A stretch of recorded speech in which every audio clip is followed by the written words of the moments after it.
Hello everyone, আজকে যে কাজটা তোমাদের সাথে শেয়ার করব সেটা এর আগে তোমাদের সাথে পুরোটা শেয়ার করতে পারিনি। তার বেশ কিছু কারণ আছে, তবে হ্যাঁ, যেটুকু কাজ বাকি রয়েছে সেটুকুই আজকে শেয়ার করতে করতে কাজটা ফিনিশ করে দিই, এবং এই কাজটা টোটালি কেমন হলো আজকে সেটাই নয় শেয়ার করা যাক। আসলে এই কাজটা কদিন আগে নিয়ে বসেছিলাম। এটা হচ্ছে হ্যান্ড এমব্রয়ডারির উপর আরেকটা ওয়াল হ্যাঙ্গিংয়ের কাজ। তোমরা জানো আমি বেশ কিছু ওয়াল হ্যাঙ্গিং বানিয়েছি যেগুলো এমব্রয়ডারির ওপরে করা।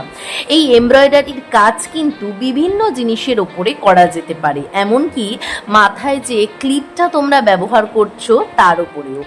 যাই হোক, কাপড়ের ওপর এই ধরনের এমব্রয়ডারি কাজ দিয়ে আমি ওয়াল হ্যাঙ্গিং বানাই, যে জিনিসগুলোকে তোমরা ঘরের কিচেন থেকে শুরু করে বেডরুম সমস্ত জায়গায় ওয়াল হ্যাঙ্গিং হিসেবে টাঙিয়ে রাখতে পারো।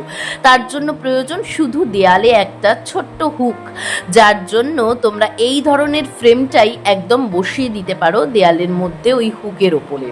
জিনিসগুলো হাতে তৈরি যেরকম সেরকমই ট্র্যাডিশনাল। এই ধরনের কাজগুলো হয়তো আমাদের মা দিদিমারা অনেক আগে করতেন, কিন্তু সেগুলো ম্যাক্সিমাম ছিল ক্রস স্টিচের ওপর কাজ, আর আমি আজকে দেখালাম হ্যান্ড এমব্রয়ডারির ওপর কাজ।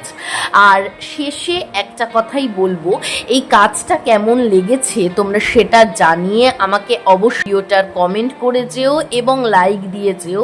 এবং শেষে শুধু এইটুকুই বলবো, জানো তো, কোনো শিল্পের মূল্য দিতে গেলে আগে শিল্পীর মূল্য বুঝতে হয়। শিল্পের জন্য দাম তো দেওয়াই যায়, কিন্তু শিল্পীর দাম যদি তুমি দিতে না পারো তাহলে কিন্তু সেই শিল্পটাও তুমি বোঝোনি। এটাই হচ্ছে আসল কথা।